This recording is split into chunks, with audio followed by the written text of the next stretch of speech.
I got plans for me and you. Oh. Time, baby girl, we can ride now or never.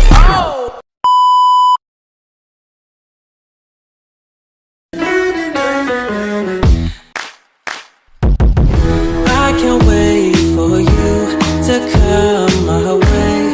I've been far away, but I'll keep running.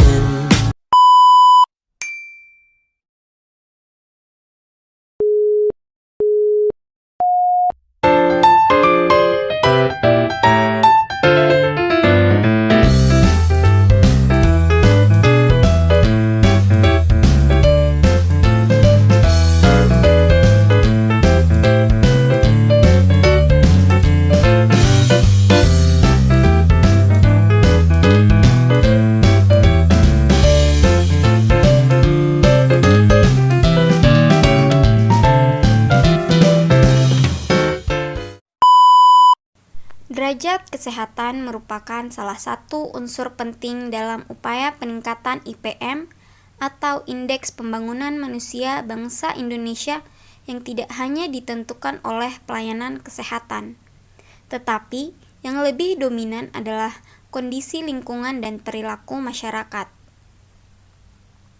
Sanitasi merupakan faktor penting dalam kesehatan masyarakat. Salah satu wilayah yang memiliki tingkat kesulitan yang cukup tinggi dalam pengelolaan wilayahnya adalah wilayah pesisir.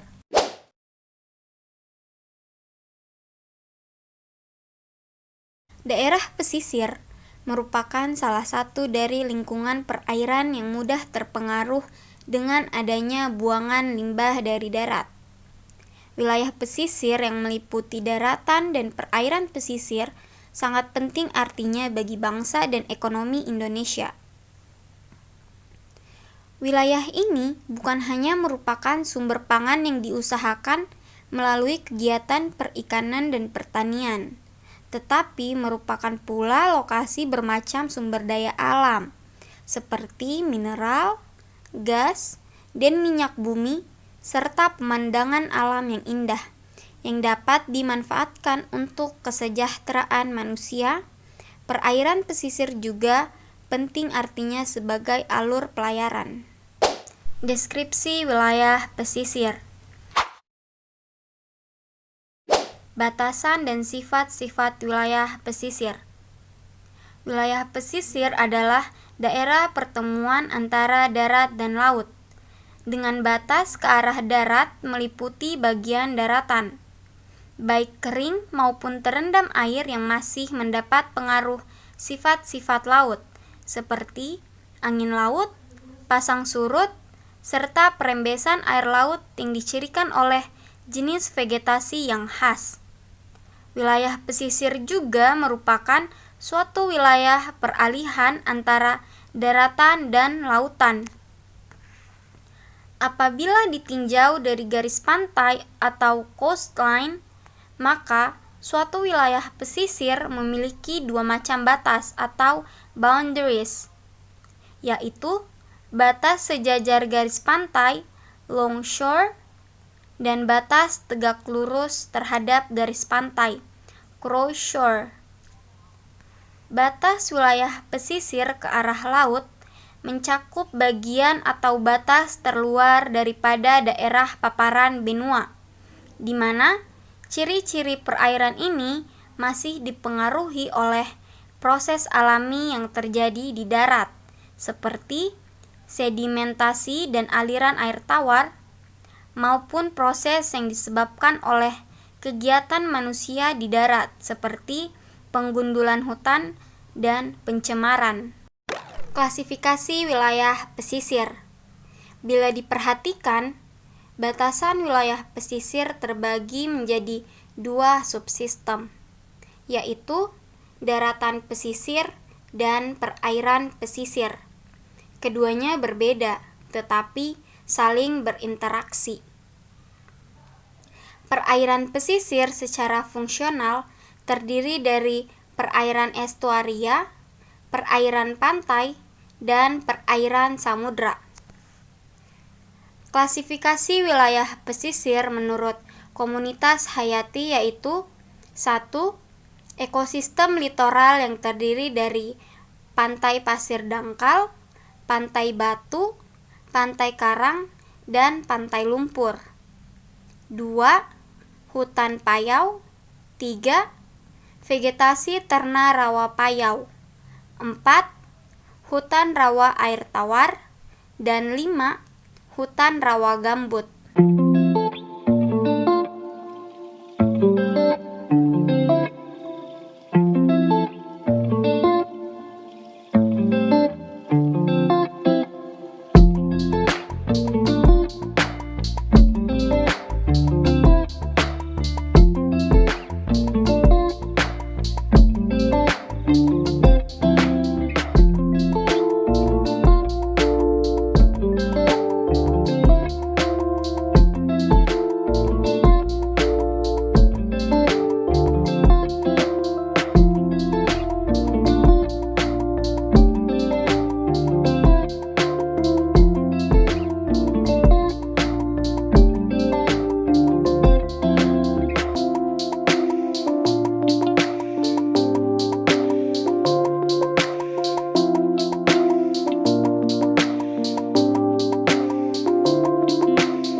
Permasalahan yang dihadapi dalam pengelolaan wilayah pesisir khususnya di Indonesia itu pemanfaatan ganda, pemanfaatan tak seimbang, pengaruh kegiatan manusia dan pencemaran wilayah pesisir.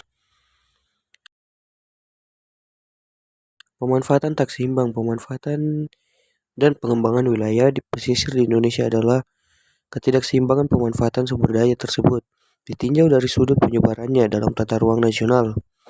Hal ini merupakan akibat dari ketimpangan pola penyebaran penduduk, semula disebabkan oleh perbedaan keunggulan komparatif atau comparative advantage. Keadaan sumber daya wilayah pesisir Indonesia. Yang kedua, pengaruh kegiatan manusia. Pemukiman di sekitar pesisir menghasilkan pola-pola penggunaan lahan dan air yang khas, yang berkembang sejalan dengan tekanan dan tingkat pemanfaatan, sesuai dengan keadaan lingkungan wilayah pesisir tertentu. Usaha-usaha budidaya ikan, penangkapan ikan, pembuatan garam, eksploitasi hutan rawa, pembuatan perahu, perdagangan dan industri merupakan dasar bagi tata ekonomi masyarakat pedesaan wilayah pesisir. Tekanan penduduk yang besar sering mengakibatkan rusaknya lingkungan, pencemaran perairan oleh sisa-sisa rumah tangga, meluasnya erosi, kesehatan masyarakat yang memburuk, dan terganggunya ketertiban dan keamanan umum. Oleh karena itu, perlu diperoleh pengertian dasar tentang proses perubahan yang terjadi di wilayah pesisir. Dengan demikian, pemanfaatan sumber daya yang terkandung di dalamnya dapat dikelola dengan baik. Perlu dihayati pula bahwa sekali habitat atau suatu ekosistem rusak, maka sukar untuk diperbaiki kembali.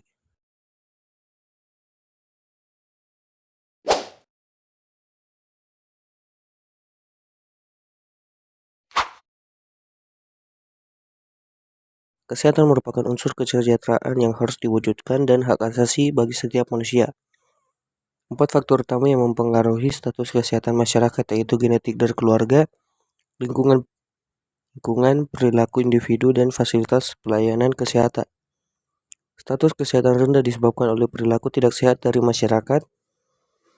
Pendidikan juga dapat menjadi penentu karakteristik suatu masyarakat karena tingkat pendidikan yang rendah akan membuat masyarakat atau seseorang sulit untuk menerima mengenai informasi mengenai perilaku sehat baik dari media massa ataupun orang lain. Hal ini berdampak pada cara pandang masyarakat terhadap pentingnya status kesehatan karena semakin tinggi pendidikan seseorang, maka semakin mudah seseorang untuk menerima dan mengerti informasi yang disampaikan, khususnya informasi kesehatan. Pendidikan yang kurang dari sebagian besar penduduknya menjadi penghalang dari potensi tersebut karena akan membuat kurangnya informasi kesehatan yang didapatkan. Akibatnya berdampak pada status kesehatan secara umum. Banyak faktor yang mempengaruhi status kesehatan masyarakat yang memiliki kondisi kesehatan yang tidak baik. Di antaranya karena lingkungan tempat tinggal yang terlalu padat, sanitasi yang kurang baik, serta perilaku masyarakat itu sendiri. Status kesehatan masyarakat dapat dihubungkan oleh berbagai faktor. Salah satu faktor yang berhubungan adalah perilaku sehat dari masyarakatnya. Semakin masyarakat berperilaku sehat, maka status kesehatan masyarakat akan baik. Daerah pesisir merupakan salah satu daerah yang memiliki banyak masalah khususnya di bidang kesehatan masyarakat. Masalah kesehatan merupakan salah satu masalah yang sangat kompleks. Hal ini sering berkaitan dengan masalah-masalah lain di luar kesehatan. Dengan demikian pula, pemecahan masalah kesehatan masyarakat tidak hanya dilihat dari segi kesehatannya sendiri, namun harus dilihat dari seluruh segi yang ada pengaruhnya terhadap masalah sehat sakit. Banyak faktor yang mempengaruhi kesehatan, baik kesehatan individu maupun kesehatan masyarakat. Teori dari Hendrik Bloom atau Mark Lalonde menunjukkan bahwa status kesehatan masyarakat dipengaruhi oleh 4 faktor, yaitu lingkungan, perilaku kesehatan, pelayanan kesehatan dan genetik. Hendrik L. Bloom dalam Planning for Health, Development and Applications of Social Change Theory secara jelas menyatakan bahwa determinan status kesehatan masyarakat merupakan hasil interaksi domain lingkungan, perilaku, dan genetika serta bukan hasil pelayanan medis semata-mata. Berdasarkan teori ini terlihat bahwa konsep status kesehatan seseorang bahkan suatu masyarakat dipengaruhi oleh 4 faktor yang terdiri lingkungan 45%, perilaku 30%, disusul dengan jasa layanan kesehatan 20%, serta faktor genetik atau keturunan yang hanya berpengaruh 5%. Ada banyak hal yang diduga menjadi penyebab tingginya masalah kesehatan di lingkungan pesisir. Yang pertama, determinan lingkungan. Masalah kesehatan lingkungan yang paling utama di daerah pesisir yaitu bahwa adanya pembuangan air limbah rumah tangga ke sungai-sungai. Hal ini menyebabkan tercemarnya air sungai dan air laut di daerah pesisir, sehingga diduga menyebabkan gangguan lingkungan seperti mengganggu jaring makanan pada ekosistem sungai dan pesisir. Kemudian, tingkat kepadatan penduduk yang tinggi. Hal ini menyebabkan daya dukung lingkungan terhadap kehidupan masyarakat menjadi berkurang, seperti ketersediaan air bersih, udara berkualitas, dan lainnya. Padatnya penduduk juga menyebabkan penularan penyakit berbasis lingkungan lebih cepat dan luas, serta tercemarnya lingkungan pesisir dengan limbah rumah tangga. Yang kedua, determinan perilaku. Rendahnya perilaku masyarakat, khususnya yang berhubungan dengan sanitasi total berbasis masyarakat atau STBM, menjadi faktor masalah kesehatan di wilayah pesisir.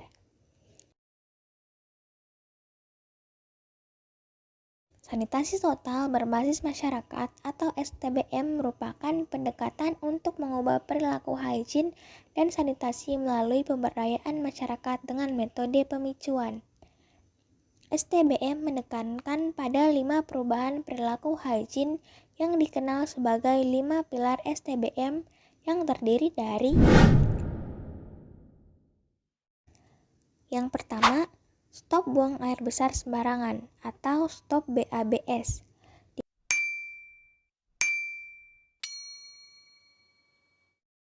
Di mana suatu kondisi ketika setiap individu dalam suatu komunitas tidak lagi melakukan perilaku buang air besar sembarang yang berpotensi menyebarkan penyakit. Setiap individu dan komunitas harus mempunyai akses terhadap sarana sanitasi dasar atau jamban. Yang kedua, cuci tangan pakai sabun atau CTPS. Perilaku cuci tangan dengan menggunakan air bersih yang mengalir dan sabun. Setiap rumah tangga dan sarana pelayanan umum dalam suatu komunitas seperti sekolah, kantor, rumah makan, puskesmas, pasar terminal harus tersedia fasilitas cuci tangan cair, sabun, sarana cuci tangan, sehingga semua orang mencuci tangan dengan benar. Yang ketiga, pengolahan air minum dan makanan di rumah tangga. Melakukan kegiatan mengelola air minum dan makanan di rumah tangga untuk memperbaiki dan menjaga kualitas air dari sumber air yang akan digunakan untuk air minum, serta untuk menerapkan prinsip higien sanitasi pangan dalam proses pengelolaan makanan di rumah tangga. Yang keempat, pengelolaan sampah rumah tangga. Melakukan kegiatan pengolahan sampah di rumah tangga dengan mengedepankan prinsip mengurangi, memakai ulang, dan mendaur ulang. Yang kelima, pengelolaan limbah cair rumah tangga. Melakukan kegiatan pengelolaan limbah cair di rumah tangga yang berasal dari sisa kegiatan mencuci, kamar mandi, dan dapur yang memenuhi standar baku mutu kesehatan lingkungan dan persyaratan kesehatan yang mampu memutuskan mata rantai penularan penyakit. Itulah tadi 5 perubahan perilaku higien yang dikenal sebagai 5 pilar STBM.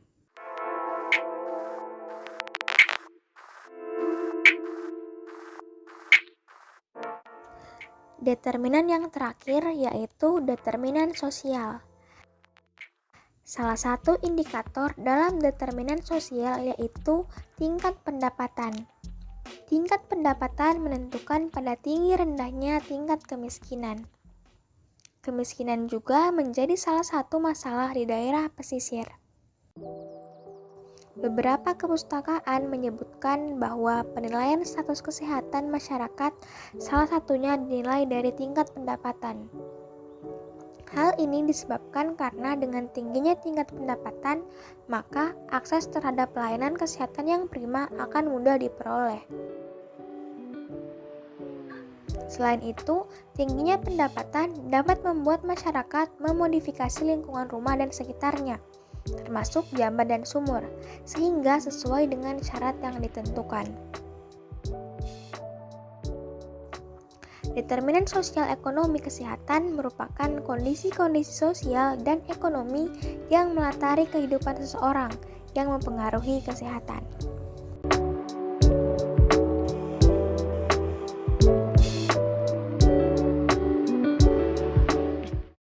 Faktor ekonomi dan faktor sosial berupa tingkat pendidikan masyarakat yang rendah dan upaya peningkatan pendapatan dapat memengaruhi kesehatan masyarakat pesisir yang merupakan salah satu faktor penting yang dapat berpengaruh terhadap kualitas sumber daya manusia dalam mendukung pembangunan di suatu negara.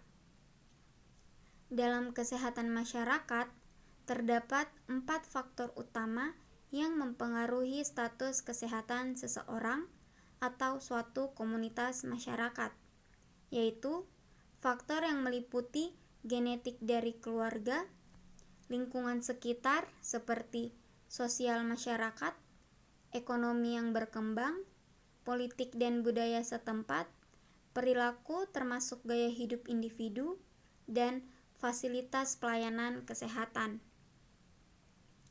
Status kesehatan akan tercapai bila Keempat faktor tersebut berada dalam kondisi yang optimal. Sedangkan determinan yang paling besar mempengaruhi tinggi rendahnya status kesehatan adalah faktor lingkungan dan perilaku.